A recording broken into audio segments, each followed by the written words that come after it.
Introduction. We live in a very stressful world. You probably don't need me to remind you of that fact. Why are we so stressed out? Why do we feel so much pressure? Why does it seem like contentment and peace are so hard to find? Well, for most people, they simply just have too many duties, responsibilities, distractions, and routines taking up their time and attention. If you were to slice and dice and dissect your daily schedule, you probably would fit into this category as well. There's just so much that you have to cram into your mind every single day. It is no surprise that a lot of people develop the following symptoms of stress. They have short attention spans. When they read stuff online, they can barely pay attention until another item shows up on their Facebook timeline, and they forgot about the stuff that they were reading before. They don't really read materials, they just scan. That's how short most people's attention span is. Next, stressed out people overreact emotionally. It seems like everything that you perceive or become aware of is some sort of judgment or is somehow, some way related to you. You personalize everything. Everything's personal. And it's no surprise that you tend to react emotionally. This may be due to the fact that you're stressed out. You may be reading too much into things. But unfortunately, once we open our mouths, we end up hurting people. We end up making decisions that we come to regret later on. Another symptom of too much stress is simply a lack of patience. You don't feel like you want to stick around for anything. This is a very serious problem because it can lead to road rage if you're stuck in traffic. This can lead to violent disagreements with friends and family members. You might hurt your relationships because you simply have grown impatient in dealing with people. People are people. It often takes time for people to get their act together. Finally, you get this generalized sense of anxiety and frustration. You can't quite put your finger on it, but you feel that something is missing in your life. You feel that something is just not right. Not surprisingly, it's very hard for you to find peace and contentment. It seems that at any given second, something wrong might happen. It may lead to you losing money, or it may lead to you suffering from some sort of illness. Whatever the case may be, something's off. Something's not right. Rarely do you feel that if your world is perfect. It is no surprise that, given these symptoms, the Western world suffers from several systemic dysfunctions. In the Western world, there are high divorce rates. Too many people quickly conclude that their marriage is simply not worth saving. So this blows up the divorce rate. People are just not that patient with their relationships. Another symptom involves the high levels of drug use. This is particularly deadly in the United States because of the current opioid epidemic gripping that country. Some people have always self-medicated to deal with stress and anxiety. Maybe they smoke weed. Maybe they do cocaine. Maybe they shoot up heroin. Whatever the case may be, it numbs or suspends the pain for at least a period of time until they have to go back to the real world. Finally, the Western world, as well as Japan, has always suffered from high suicide rates. This is another reflection of the prolonged systemic dysfunction produced by depression, stress, and anxiety. If you need proof of this, just look at the top prescribed medications in any given year in the United States and many parts of the developed world. What do you see at the top? Antidepressants or anti-anxiety medications. This is guaranteed. In the top 10 of prescribed medications, you will always see those too. Something's got to give. Unfortunately, most of the time, it is you. Thankfully, there is a better way to handle your mental resources. You don't have to stress out. You don't have to freak out. You don't have to be emotionally on edge every single time. You don't feel like something wrong is going on or something's about to get knocked loose. The best thing about this better way of handling your mental resources is that it is 100% drug-free. That's right. No chemicals are involved. This method is also 100% natural. You deal with your mind as it exists. You don't have to buy a machine. You don't have to take drugs. You don't have to ingest anything foreign into your body. It is 100% natural. It works with how your mind works. It is also 100% conscious. You're not going to hypnotize yourself. You're not going to be under the mental control of another person. Finally, this system enables you to remain in 100% control of your mind. You call the shots. You pick the method, and you work with it. It works on your schedule, on your terms, and based on your needs. Sound awesome? Wouldn't you like to try this better way? Are you sick and tired of the regular ways you deal with stress, anxiety, and the daily strains of modern living? Well, here's the answer. Meditation. This training teaches you the ins and outs of practical meditation so you can come up with a solution that works best for you. Common myths about meditation that might be turning you off. Near the end of the introduction to this training, you might be a little bit skeptical. You probably have heard of meditation before. However, you might not have been excited at first. I really can't blame you because a lot of people have certain preconceptions regarding meditation. A lot of these are really myths that serve to turn people off from this amazing practice that can free them from daily stress and pressure. Part of the reason for this is because of the religious or spiritual baggage of meditation. After all, meditation was pioneered in the East in the specific context of Buddhism and Hinduism. This cuts against the grain with most people from the West. Most Westerners are secular. It's no surprise that a lot of people are turned off by the spiritual or mystical reputation of meditation. But this is not the reality of meditation. Here are 8 myths that might be holding you back about meditation. Learn to recognize these and hear the truth about meditation so you can make a real informed choice.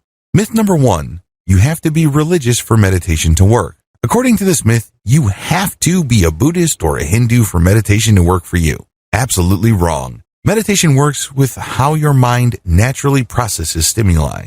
It doesn't need religion. It doesn't need spirituality. You just need to tune in to how your mind is already working. Myth number 2, you have to believe for meditation to produce benefits.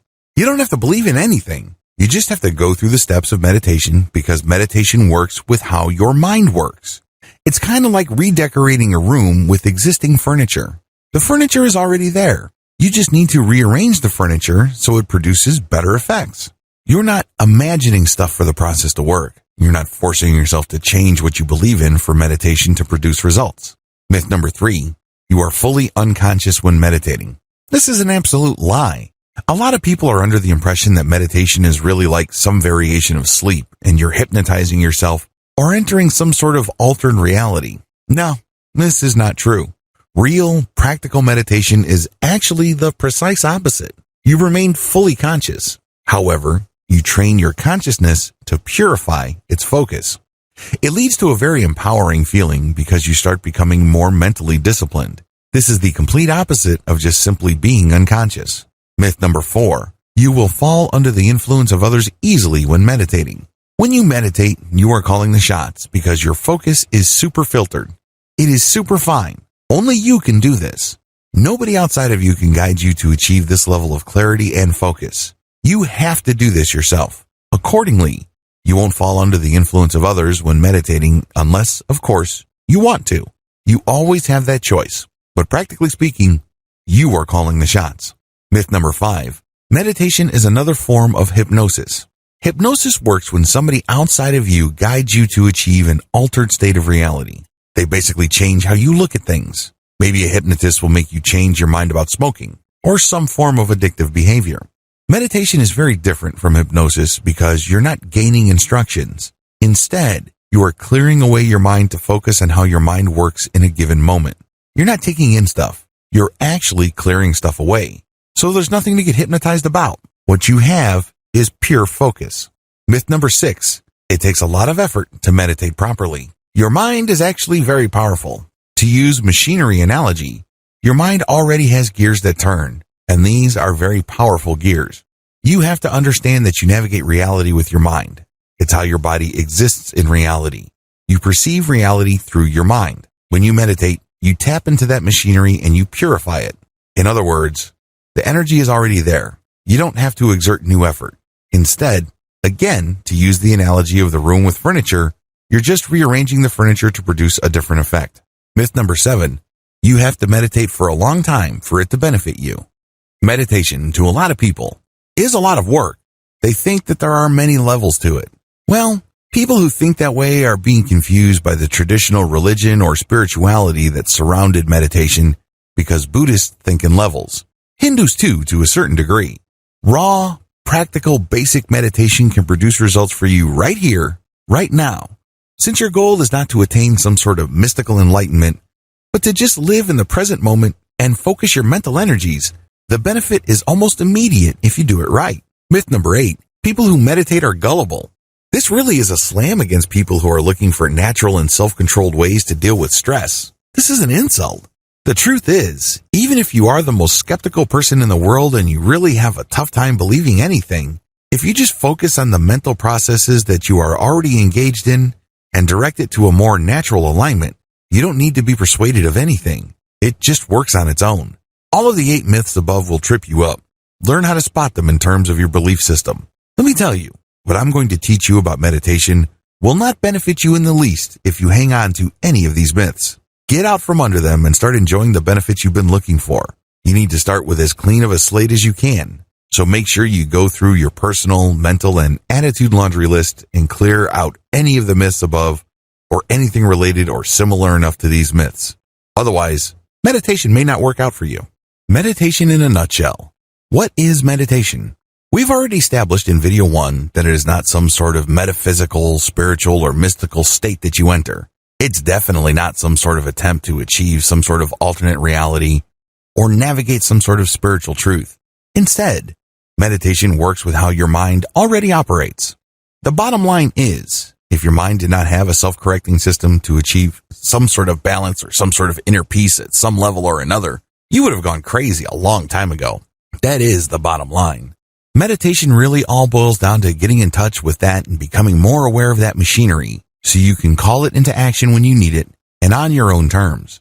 Your mind is a very powerful biochemical machine. It has all sorts of gears and processes and systems. Meditation just simply taps into this amazing interconnected network of internal systems that manage your personal reality to make the system work for you instead of against you. The cloud analogy. To get an understanding of how these systems work, I need you to imagine that you are looking at the world from 500,000 feet. At that distance, the world is a globe. You can see the clouds at the surface, and you can see some storms. And when you sink deeper, let's say to 200,000 feet, you can see the storms up close. You can see the lightning. You can see the movement of the air. You can even see the surface of the waters. You can see the heat of the deserts. There's a lot of commotion. There's a lot of stress. But when you sink another 200,000 feet, you can see everything up close and personal. There's a lot of turbulence. Then you sink another 500 feet into the ocean. It starts getting calmer. You can still see some patterns from the surface, or if you dig into the earth, you can see some mild disturbance. But when you get to the core of the earth, it's surprisingly stable. In fact, it's a molten core. It rarely moves. It's just liquid because of all the heat and pressure from the surface. But it is very, very stable in the center of the earth. Your mind is the same. When you drill down enough, things get calmer and calmer, despite how traumatic, turbulent, and stressful the surface areas of your mind become. When you get to the core, you can take a lot of comfort from the fact that it will always remain calm. It has to be this way because, as I said earlier, if humanity did not develop in such a way that our minds have some sort of self-correcting system that's always stable, we would have died as a species a long, long time ago. Meditation is all about getting to your core.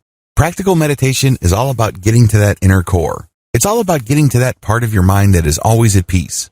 It has these mechanisms that ensure that you keep going back to this sense of peace. Believe it or not, really stressed out people who are going through a living hell as far as their emotions, their relationships, their career, their finances, and everything else in their life, actually have a calm inner core. Unfortunately, that's just buried in all the stuff that's taking up all their mental energy. But it's not going to go away. It's always there. You are programmed by biology to have a calm inner core. Otherwise, you would have gone crazy a long time ago. The bottom line is simple. Meditation is all about living in the moment. That is where we reconnect with our calm inner core. Here's the twist though. Meditation is an art, not a science. If meditation was a science, like some sort of equation that you just plug in variables into and you will get the same predictable result, then we wouldn't be here. But unfortunately, it is personal in nature because you have to go through the process of making choices to clear up your mind so you can lock in on the present moment. That's how you reconnect with your deep, abiding inner core of calm and serenity. Now, with that said, although meditation is an art and not a science, it's been scientifically studied thoroughly. In fact, there are at least 200 peer-reviewed, hardcore scientific studies of meditation. A lot of this was done in the 1970s. Meditation has a lot of scientific benefits. I will go into that in the next video. But don't think that what I'm going to be teaching you is some sort of an experimental or completely new method. No, its effects have been known for quite some time. In fact, in many parts of the world, it's been practiced for at least 1,000 years. The top 10 benefits of meditation. If you're going through this training, chances are you already want to try your hand at meditation. There's a high probability that you probably already know some, if not all, of the 10 major benefits of meditation. Just to be sure, if you're still in any way, shape, or form on the fence regarding this practical and all-natural way to relax, here are just the 10 major benefits of meditation. Please note that the actual list of meditation's benefits is quite long. These are just the most commonly reported benefits. Benefit number 1, it slows down your mind. Part of the reason why people are so stressed out is because they have 1,000 things on their mind. They're just so focused on so many things at the same time that they spread themselves too thin. They're not very patient. They don't have much focus, and it's very easy for them to drop the ball. It's very easy for them to spend day after day thinking that they really haven't done much with their time or the opportunities presented to them. By learning how to meditate on a practical basis, you slow down your mind. You're able to focus and appreciate one thing at a time. This is not a step back. In fact, this is a great way of reclaiming your ability to focus and control the many different areas of your life. Benefit number 2, it relaxes your mind.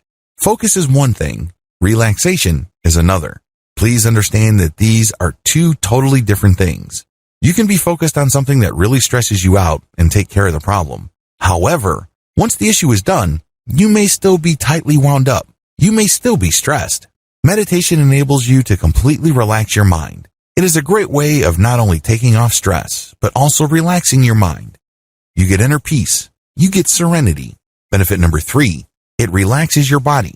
There's a tight connection between your body and your mind.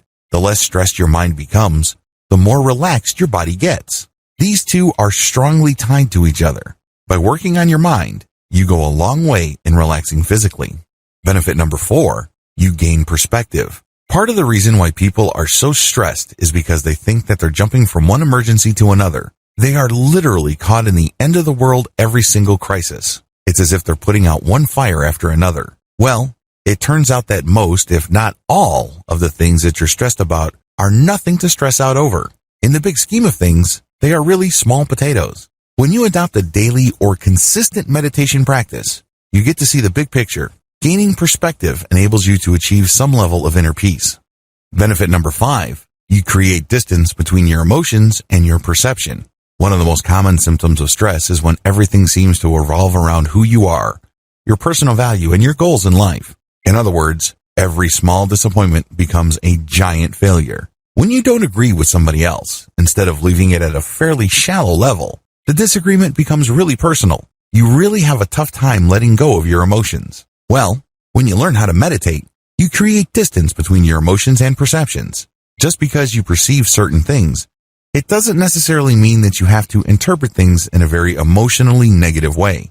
The more you meditate, the calmer you feel. It doesn't have to be the end of the world. It doesn't have to be all about you.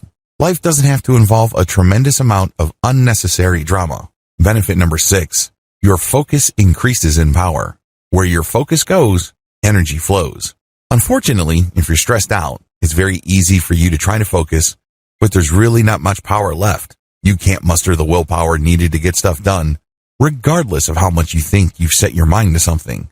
At some level or another, something is tapping your energy. It's just leaking out of you, and you really can't, for the life of you, focus like a laser. When you learn how to meditate and control your mental processes, your focus grows in strength. You are able to target specific tasks with your willpower. When you do this, you become a more effective and productive person. Benefit number 7, your focus increases in clarity. Just as focus involves willpower, focus also involves clarity. Things start to make sense. Things fall into place. Unfortunately, if you're under a lot of pressure, it's easy to suffer from brain fog. Everything looks the same, everything is fuzzy, and it's hard for you to tell which is which. You don't even know what your priority should be or not. It is no surprise that regardless of how much focus stressed out people try to put on certain tasks, they can't get anything done. It's as if they try to impose their willpower to do certain things, but it turns out that they're doing the wrong things at the wrong time to produce the wrong results. They end up chasing their tails. When you meditate, your focus not only grows in strength, but it also grows in clarity. You start using your values as your filter as to what to focus on. This can have a tremendously positive result on your productivity as well as your sense that you're able to make things happen in your life. Benefit number 8, it lowers your blood pressure.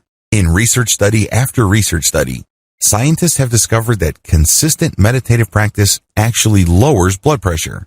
This is a big deal because there is a cardiovascular disease epidemic in the United States and other developed nations. As people live more and more sedentary lives, heart-related issues are killing more and more people. If you meditate, you tend to naturally lower your blood pressure, and this can possibly prolong your life. Benefit number 9, it can speed up emotional healing. If you have a tough time forgiving people, By learning how to meditate, you can gain emotional distance from painful or anger-induced memories. Sooner or later, you are able to see things in perspective, and this puts you in a position to forgive. Now, this doesn't necessarily mean that if you meditate, you will automatically forgive people who you feel have done you harm. That will still be your choice. However, when you meditate, you start viewing things in perspective, and it's more likely that, if you want to, you can forgive and move on. This can go a long way in helping you heal emotionally. Benefit number 10 can bolster psychological repair. I wish I could tell you that all of us came from ideal childhoods. I wish I could tell you that we all had great pasts, and that we've always hung out with great people and we've always had amazing times. It would be awesome if we all came from nurturing, loving relationships and families. Unfortunately, that's not true. There are a lot of us who have suffered psychological wounds and are having a tough time recovering. When you meditate, you tend to gain perspective. This enables you to put yourself in the position to start looking at the past as well as the present consequences of your past with a fresh set of eyes. If you feel that you've been victimized, if you feel that you've been harmed in the past, it doesn't necessarily mean that you have to continue looking at yourself the same way. Again, just like with speeding up emotional healing, meditation only puts you in this position. You still have to choose this benefit. This doesn't happen automatically. Keep the 10 benefits above in mind if you're still hesitating or feeling apprehensive about meditation. While it is a commitment, please keep in mind that in most cases, its advantages definitely outweigh whatever real or imagined disadvantages people may see with a meditation practice. Practical versus esoteric meditation. In the first video of this training, I outlined the common myths that tend to hold people back from adopting a personal meditation practice. It really all boils down to a sense that meditation is somehow, some way religious, mystical, or some sort of superstitious practice. We live in a very secular time. We'd like to believe that we are guided by reason and science. Given this context, it is entirely understandable why people have second thoughts about meditation. A lot of this really flows from the dichotomy between practical and esoteric meditation. Esoteric meditation is really the historic practice of meditation. In this context, meditation is practiced in connection with some sort of higher religious goal or some sort of mystical objective. If anything, meditation is not the centerpiece. Rather, it's just a side practice to what should be the primary goal, which is to attain some sort of enlightenment or some sort of spiritual release. Esoteric meditation. Esoteric meditation is rooted in Eastern philosophy. The whole idea of Eastern philosophy is that life is suffering, or that there is such a thing as karma and eternal rebirths. The whole point of any kind of spiritual exercise is to gain a perspective that enables people to break out of this eternal series of birth, suffering, death, and rebirth. Meditation has historically been associated with this thinking because meditation is one practice that enables people to start seeing life from a completely different perspective. This would enable them to think, talk, and behave differently enough for them to break the pattern of karma or the attachment that keeps them trapped in that mystical circle of birth and rebirth. As you can tell, this involves a tremendous amount of religious and spiritual concepts. There is chanting. People who practice meditation in this context say Om, Om, or they use some sort of spiritual mantra. They also engage in yoga and other physical exercises that have spiritual connotations. Practical meditation. Practical meditation simply strips away all the esoteric, religious, spiritual, and mystical layers of meditation. Instead, it looks at the meditative practice based on the core mental processes that enable people to self-repair to such an extent that they do not go crazy. In other words, instead of dwelling on the surface differences, practical meditation goes to the structural components of the meditative act itself and strips away anything that is unnecessary. It also focuses on one non-religious, non-spiritual, or non-mystical goal, which is to achieve focus in the present moment. We're not even talking about peace. We're not even talking about some sort of inner serenity, harmony, and what have you. Although those emotional states and experiences can and do happen, practical and fully secular meditation is all about achieving some sense of mental clarity in the here and now. There's no past to worry about and no future to obsess over. The bottom line with practical meditation basically strips away all that is extra or historic and cultural about meditation. It goes to the basics. The basics really boils down to learning how to focus on the present moment. Nothing before, nothing after. It's all about right here, right now. Using that, we get a tremendous amount of benefits, as outlined in video 3. The SEAL Quick Stress Relief. Starting with this video, I'm going to lay out the different purely secular methods of achieving a meditative state.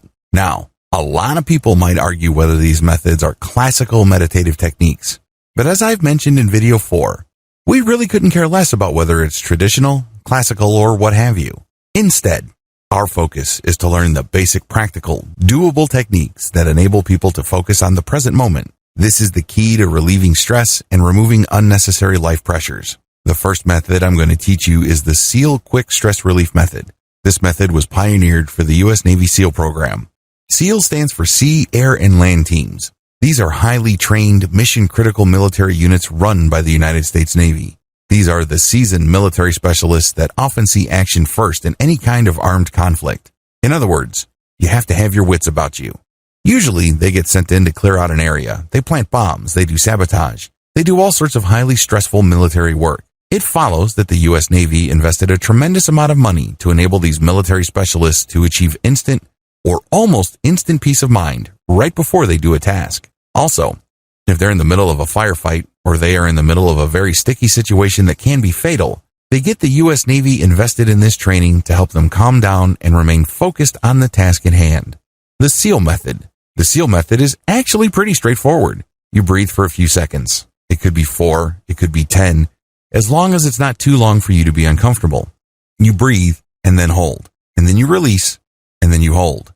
Basically, you breathe in, and then you hold it for however many seconds. You then release your breath, and then at the end of that stage, when all the air has left your lungs, you hold it for the same number of seconds when you were breathing. You repeat this about 3 to 8 times. Again, as long as it's comfortable. Guidelines. When you're doing this, you don't think. You know you're doing it wrong when you're thinking. Instead, you should just focus on what you're doing. Focus on the air coming in, focus on holding your breath, then focus on the air going out. If you keep repeating this with your focus solely on your breath and what your body is going through, the relaxation will come. Your mind starts to unclench. You're no longer worried about stuff at work. You're no longer worried about your relationship. You're no longer worried about your childhood.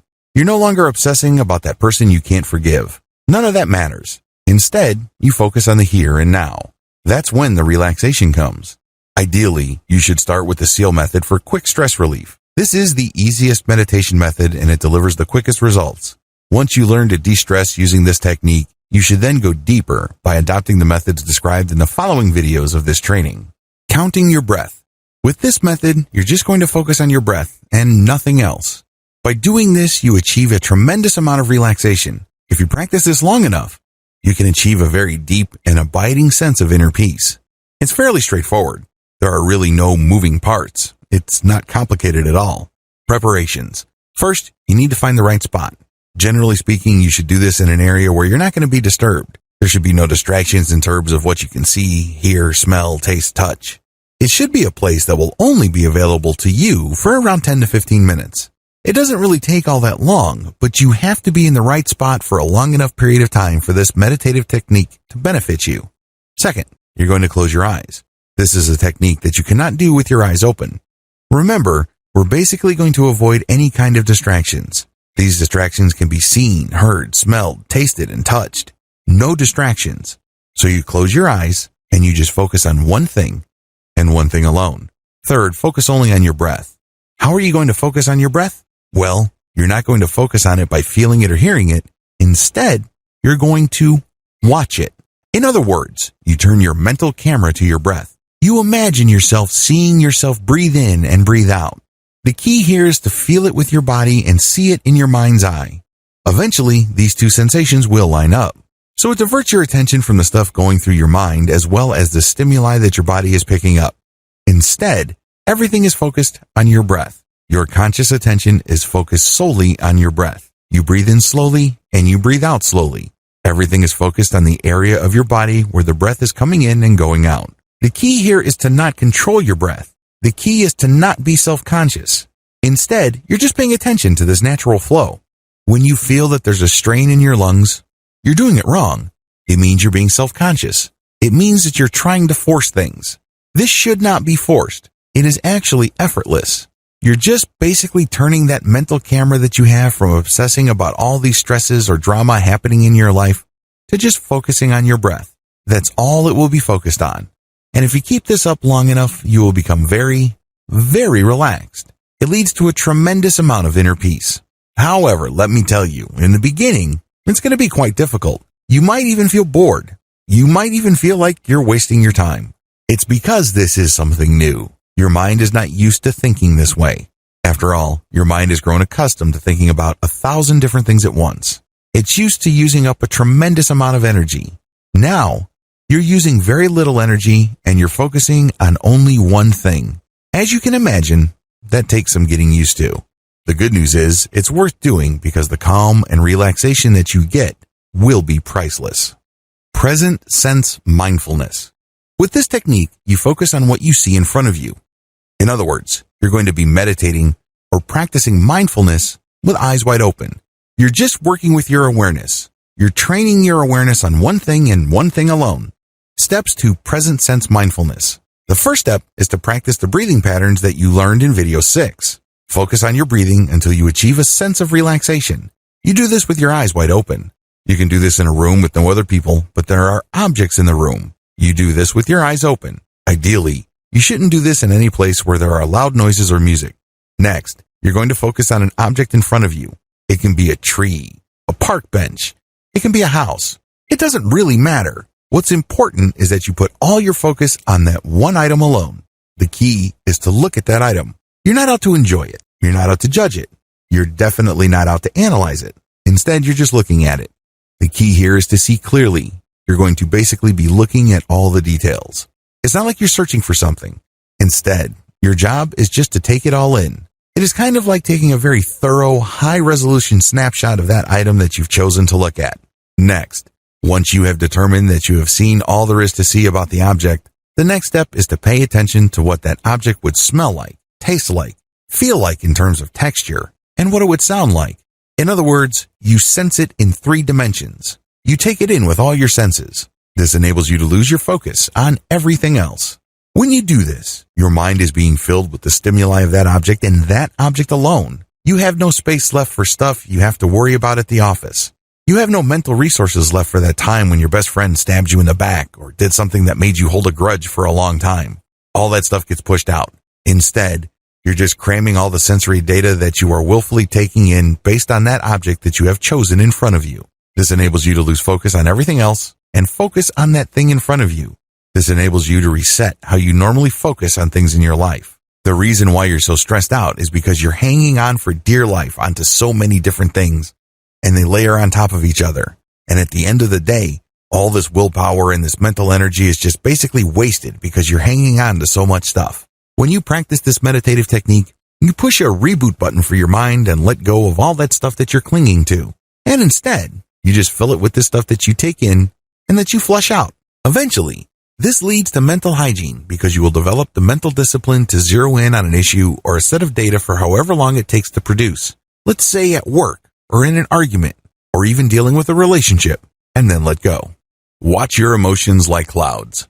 Once you have done the previous meditative practices, the next step is to meditate in such a way that you let go of emotional attachments. Let's get one thing clear. Part of the reason why we're all so stressed out and anxious is because our memories are not emotionally neutral. When we perceive certain things, we tend to react a certain way because we have been trained by past experiences to respond that way. What if I told you that in many cases, we respond in a very unproductive and downright negative way? We could be responding in more neutral or more positive ways, and our lives could be more productive. Instead of wasting a tremendous amount of emotional and mental resources feeling negative, angry, frustrated, guilty, upset, you name it, we can focus more on feeling appreciated as well as content. It's all a choice. But unfortunately, if we hang on to these past memories and we judge them in a predictably negative way, we lose sight of the fact that we can always choose our judgments. We feel that our negative analysis is just who we are. It's part of our identity. It's part of our personality. Well, it isn't. It's always a choice. With this technique, you gain some freedom from the emotional roller coaster ride that you feel just takes you to negative territory like clockwork. Here's how it works. Step number 1, count your breath. Go back to the earlier video where I taught you how to count your breath. Watch your breath. Count it. Focus on your breath. At a certain point, you will relax. You can use the SEAL method, or you can use the more intensive breath counting and watching method I discussed earlier. Whatever the case may be, Keep doing it until you sense relaxation. Step number 2, close your eyes. Once you feel that you have reached a certain level of relaxation, close your eyes. Everything should go black. Allow yourself to relax even deeper. Allow yourself to slow your thoughts down. Just focus on the calmness of the darkness. There's nothing to prove here. You don't have to be somebody that you're not. You have nobody to impress. This is just you and your thoughts. It's just calm, pure darkness. No light, no color, nothing to get worked up about. Step number 3, focus on your thoughts. Once you have relaxed, pretend that you are in some sort of movie theater and you're sitting back and you're seeing scenes. These are your thoughts. When you assume that perspective, you would realize that you're thinking a lot. If you're a normal person, a lot of mental images flash through your mind. In fact, we go through so many mental images, oftentimes we're not aware of them all. So sit back and just see your thoughts play out. Step number 4, make sure not to judge or analyze your thoughts. Here's the thing that you will be doing differently. Most people have no problem seeing mental images flash through their mind. But the problem is, once that happens, they get all emotionally caught up. For example, you had an ex who cheated on you, stole from you, or otherwise did bad things to you. How do you think you would feel when you see something that reminds you of him or her? You probably don't feel all that good. Now with this technique, when the mental image or the picture or the likeness of your ex comes to your mind, your rule is that you let the image flash, but you will hold judgment. You're not going to analyze it. You're just going to acknowledge that this is the image of my ex, this is the image of my boss, this is a scene from my childhood, this is a scene where I was let go at work, this is a scene at jail. Whatever the case may be, you're seeing all these mental images, but you're not judging. You are acknowledging. It's very important that you know the distinction. You're not engaged in pretending to not see something. For example, if there was a fire in your childhood, you're not going to say, well, this was a happy moment in my childhood. No, this was a fire in my childhood. But this is going to be different from this is a very traumatizing childhood memory that basically destroyed my life because I lost both parents. Do you see the difference? There's no judgment here. You just say, this is a fire that happened when I was a child. It's stripped out of all emotional baggage. It's stripped out of all emotional trauma. Acknowledge and describe in a very objective, flat, and neutral way. This is not going to happen overnight.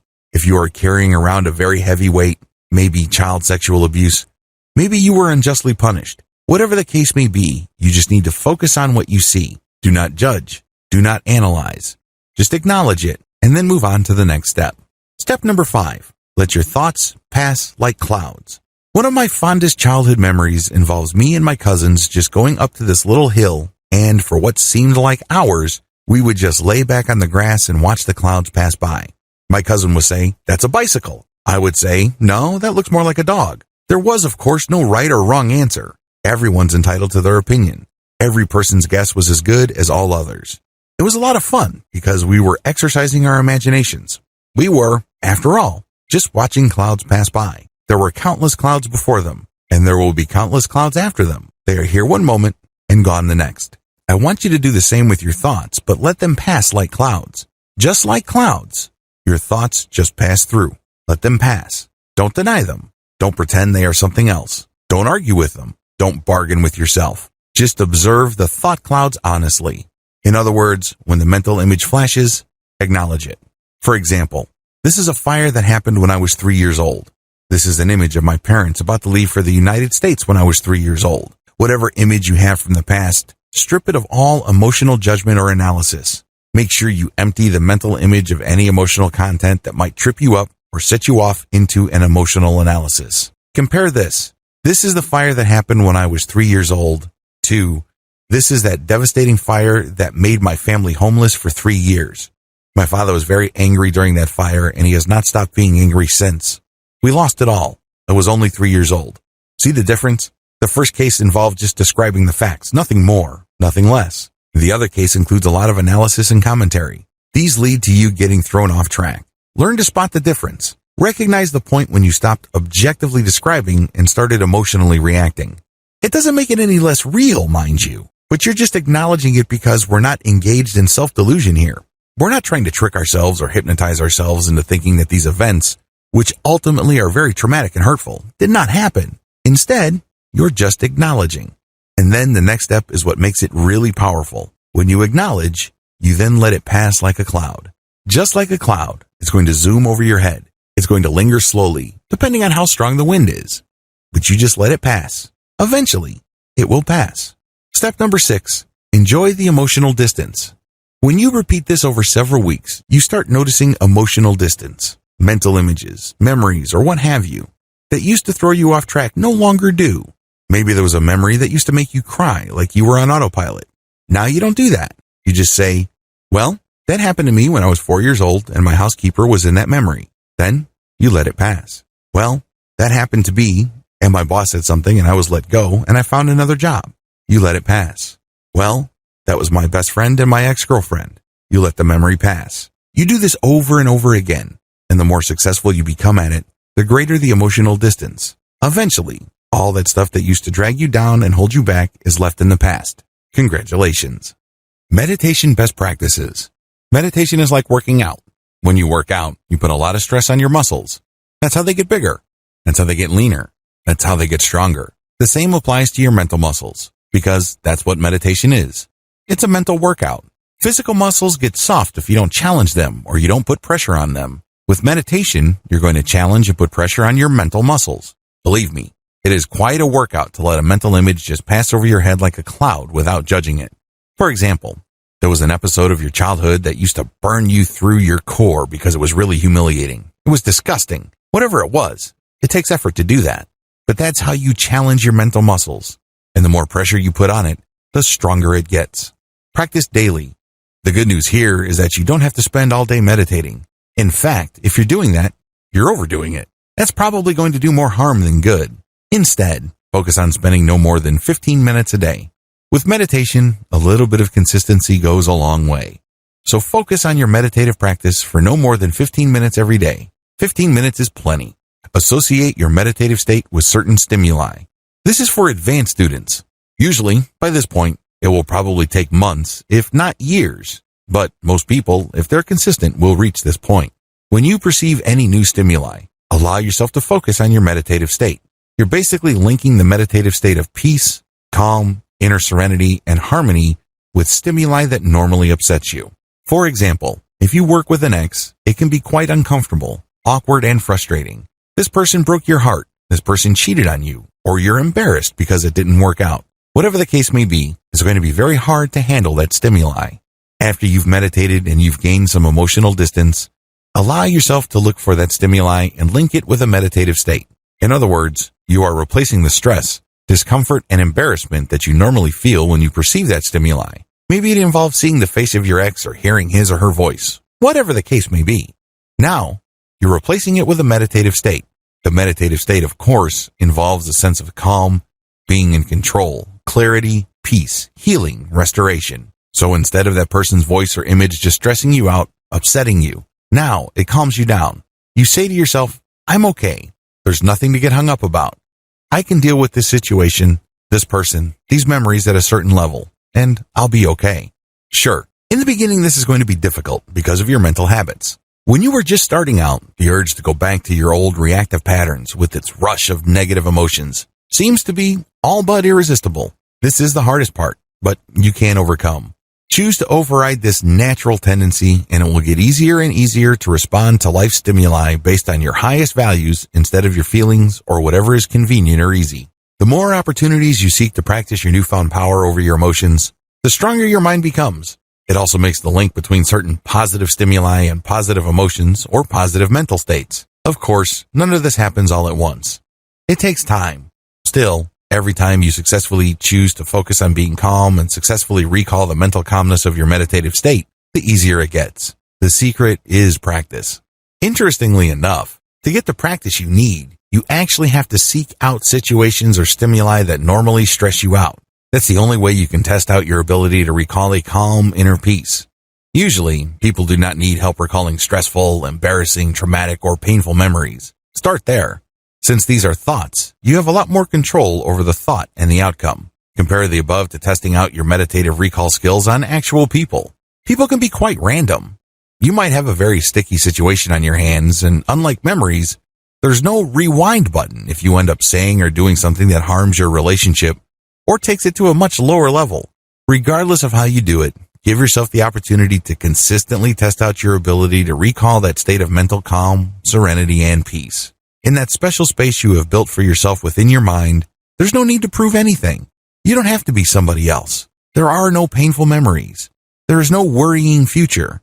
Instead, you just have calm in the here and now. Understand that you always have this available. Get some hope from this fact. Call this link at will. Once you have trained yourself to remember that meditative state when situations present themselves, the next step is to call it at will, meaning you yourself will trigger that meditative state. You no longer need stimuli. That's when you have reached a higher level of practical meditation, because that sense of calm, release, and objective distance that you feel with your emotions pretty much persists on a 24/7 basis. You only need to choose to call that meditative state to being, and it happens. You now know it like the back of your hand. Conclusion. All the things that I've taught you here are the product of several years of meditation and mindfulness practice. There are lots of pitfalls. There are lots of dead ends. There are lots of false leads and false positives. I've weeded all those out, and I've presented to you meditative practices that work.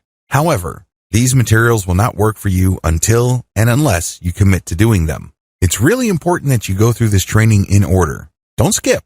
Don't jump ahead. Focus on it one step at a time. This way, you will be able to fully benefit from the techniques that I have described in this training. It is also important that you focus on consistency. A lot of people think that meditation is just another activity that they engage in because they're looking for a result. They are looking for some sort of solution. While that may ultimately be the truth, please understand that you must look at meditation and mindfulness as ends in and of themselves. In other words, they're not just means to an end. They don't just enable you to go where you really want to go. Instead, they must be your destination. They must find some sort of value in doing them.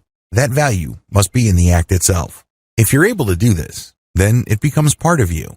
It becomes part of your personality in addition to your daily routine.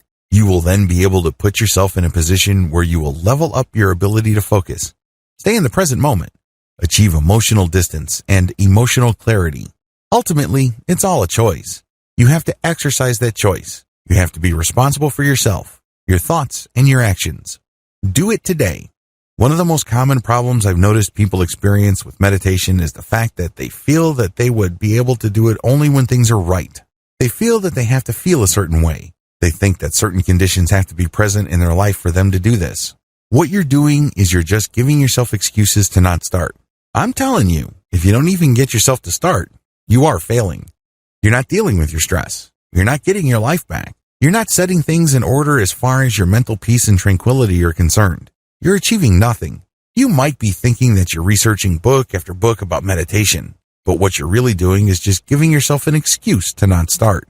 You have to understand that when it comes to any kind of profound personal change, our number one enemy is ourselves. The paradox of self-sabotage.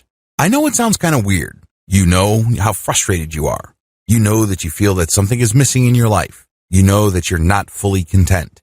You understand that meditation can help you achieve some sort of balance. You understand that meditation can lead to a greater sense of inner peace. Why in the world would you want to get in the way of that? Why in the world would you want to sabotage that? Well, it's actually quite simple. We're all creatures of habit. We get accustomed to things. We grow attached to things. Once you do things a certain way and you think about things a certain way, you feel that you're stuck in that pattern. You feel that you're not capable of going outside of that pattern. I know it sounds weird, but you know that you're not really all that happy. But ultimately, at some level or another, most people would rather deal with the devil they know rather than roll the dice and take chances with something better. They know they're not happy. They know that things could be so much better, but they're afraid of trying something new. These are the issues that you have to confront with. They will crop up sooner rather than later. I share them with you and I shine a light on them at this point in the training so you can spot them a mile away. Understand that when you start bargaining with yourself about why you should not meditate at the appointed time, you're basically giving in to this. This is all too predictable. This is to be expected. Now that you know that you're going to be playing all sorts of games with yourself, stick to your resolve. Stick to the game plan. Understand that there's a lot at stake. You're trying to get your life back. You're trying to gain control of your emotional and mental processes. You can be so much more productive, and you can be so much more effective if you overcome your old patterns. Unfortunately, if you allow yourself to make all sorts of excuses and justifications to go back to your old way of thinking, you give up a tremendous future for convenience. You've grown to love your chains. One of my favorite philosophers in college was the French Enlightenment thinker Jean-Jacques Rousseau. Rousseau said, "Man was born free, but everywhere he is in chains."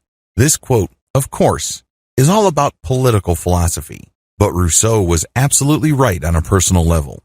We are born free. We are born with a tremendous amount of possibility. We are born with a tremendous amount of personal power. We have it in us to do great things. If you are doubtful of this, just think of the great thinkers, builders, and innovators of this world. Think about people who managed to build vast fortunes even though they were born with nothing. People have potential. All of us do. If successful people can succeed, you can too. How do I know? Well, each choice you make is an exercise of power. You have all this unlimited potential in you, and it all flows from the fact that you have a choice. Your choice gives you power of the things you think about, talk about, and the things that you think you are capable of doing. But the reason why you feel so powerless, so limited, so small is because you've allowed yourself to live in a neat, tidy little box. This box indicates what you can and cannot do. This box indicates what you are, what you're about, and what you are not. Nobody put you in that box. You chose to be in that box. You chose to live in a mental prison. It's as if everybody's walking around with this tremendous amount of personal potential, but they're looking at their chains. They're saying to themselves, "I'm a victim. I'm wearing these chains." Little do they know that the key is in their hands.